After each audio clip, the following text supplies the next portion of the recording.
welcome back to the channel. As today we will be unboxing another Mcfarlane Toys DC Multiverse Gold Label Target exclusive Supergirl. And I believe this is I guess it's going to be, for the time being, the closest we are going to get to a classic looking Supergirl. I mean, we have yet to get one. I know we've had the movie release, we had the Page Puncher release. There is a platinum version of this out, I believe.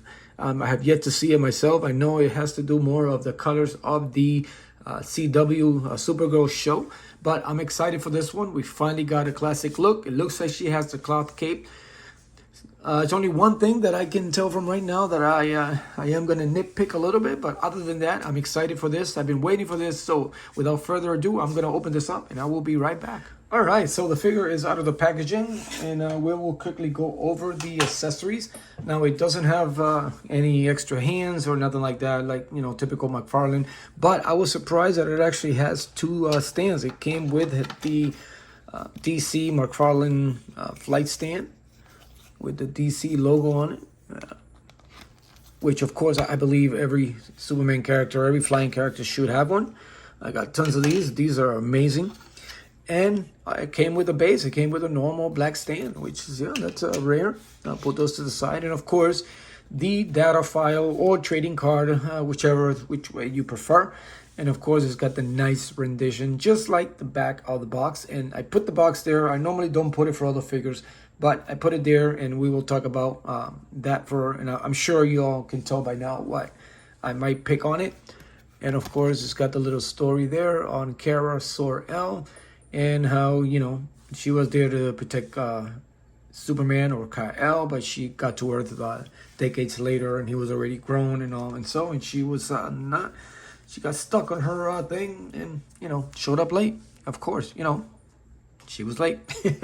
And now, figure so far looks great. The head sculpt, don't know if they could have done better. Actually, let's fix my lighting here a little bit better. There, I lowered it there. I mean, she looks a little spaced out, like no emotions on her face, but it's not bad. It's not bad. The hair got some highlight type details there. I wish they would have gone a different route with it. It's gonna, I mean, you can't really do much with the hair. You see that the cloth cape, it's got holes there on the neck that they are shoved in there. So hopefully it's nice and sturdy. Not that I'm going to pull on it. They decided to go with gold color, just like her belt inside the Superman's and the S signal there, instead of just the plain white. Don't know what the reason behind was that. I don't remember her having the gold. I mean, it gives it a nice touch, but the yellow, I would have preferred the yellow. The mini skirt, the uniform is just basic. I always find that these female, the hands are always just a little bit, it's like too thin. They look like sticks. So it doesn't, I mean, it's a nice looking figure, but the arms just look like stick figures. They're like stick arms. Like, there's no detail on it. Like, no, give her a little definition, or, you know, a little, it's almost like the Supergirl from the other one had a little bit better definition in her arms. This here is just, it just looks like those plain, faceless type figures that you can buy, and you can, you know, paint them up and do whatever. But everything else here is not bad. The skirt has the nice texture on it, as you can see, all around. And it's got some numbers on the back, UKCA. All right, that's different. And then he's got the two tones on there. This is a different tone from the top. Oh, a scuff there. I think the paint from the hair or something got on it. So that's a bummer right there. I try to maybe clean it off. Oh, it's all over the, yeah, so I guess the paint that they use, I guess, wasn't completely dry, because I have some there. I don't know if you guys can see it. And it's got all over up here. So yeah, I hope to see if we got any on the arms. No, everything else is good. She's got the. They just look awkward. The arms just look a little awkward to me. Yeah. Anyway, the legs there, not bad. You do have to put her in a certain pose to get her straight standing. She does a much better job standing than the other figures, than the other Supergirls. But you can tell it's just a little bent, like bow legs in the inside, like if she was a horse rider. And then I've got the ball joints at the bottom there. Not a very good job of hiding them.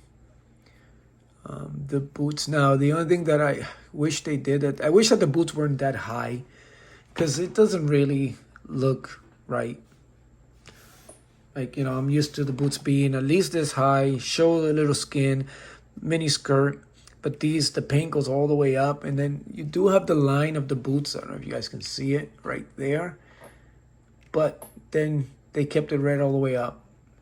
Like, I think I expect the boots to be like around here, and then have that little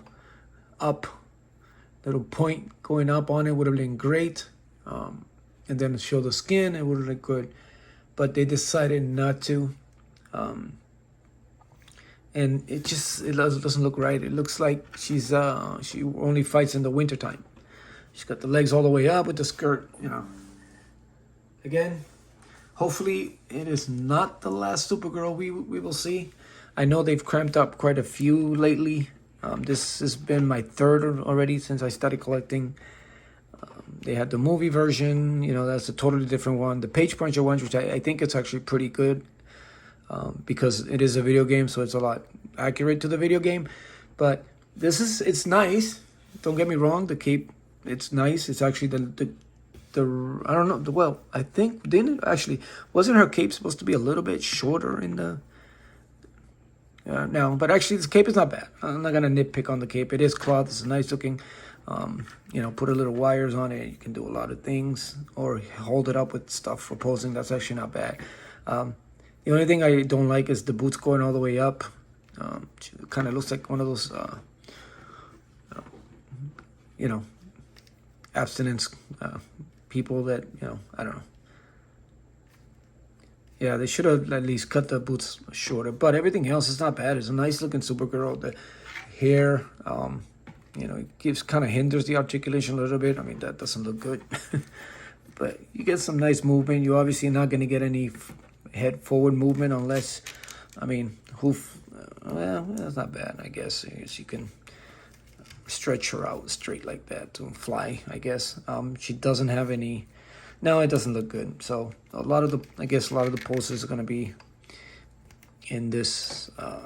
You can't even turn the head at least to even, because it just looks awkward. It looks funny. I mean, it's this is not. It's nice. I like the colors. Again, it's a classic look, I guess, for the most part. It will look good. I'm hoping that the Superman that's been revealed, the classic look, does have a cloth cape too, because I think it's the only one that's missing in my collection. I've got Batman, I got Supergirl, even Catman came with a cloth cape, and that's actually a really long cape, and I actually like that one. But let's see what she looks like with the the last releases of Supergirl that we've gotten lately from Mcfarlane. And here he is. She is next to the recent releases. We got the Injustice page puncher Supergirl there, which I like. I guess so far it's nice. I like the uniform, the way they did everything. As you can see, she got a little definition in her arms there, which makes it a lot better. That one there just looks a little too sticky. And then, of course, the Flash movie version, which, with the exception of the face, they didn't do a good job on the face, on the tone of the face. But not a bad uniform. Mine came with this, like, little smudges of different, I don't know if it just didn't dry properly or whatever. But it's not bad, and I didn't dig it. The cape was a little long and a little heavy, so it's a little hard to hold on. I know she'll fall eventually, but I do like the look of the suit. And again, this is the classic. This is the Supergirl. I remember the movie with Helen Slater. A lot of people didn't like that movie. I enjoyed it as a kid. It was different. And again, being a Superman fan, I enjoyed it. To this day, if I would sit and watch it. You know, it might seem a little corny because it's a lot different with the stuff that they did and the effects and stuff, but they had good intentions with it, so I'm okay with it. And this is probably the closest again that we have so far, and I hope that they do a little better version. Even if they decide to go with a plastic cape, but let's fix the legs and, you know, give it a little bit more definition, give it a little bit more muscle. And I mean, if you see the body sculpt on these, it's great. This one here, just very, very basic, almost like if it's the toys back from the 90s, you know, like they didn't put a lot of detail into, like, you know, no, it's just very basic, you know. This one here, you know, the muscles, you can see she's got the stomach there. These here, you know, the page puncher one is great. I mean, it's the hell's all this? It's got nice definition. She's got the shape. And this one here is just she got a lot of hips. I'll give her that. But again, the boots are a little bit too high. It kind of throws it off. You have the skirt and you got red legs, basically. But classic look. I'll take it for now. Hopefully he does come with a better one. Other than that, it's what we have now. So I'll be happy for the time being with it. So guys, thank you as always for tuning in, and as always, continue to support each other, continue to be a fine figure, and I will see you later.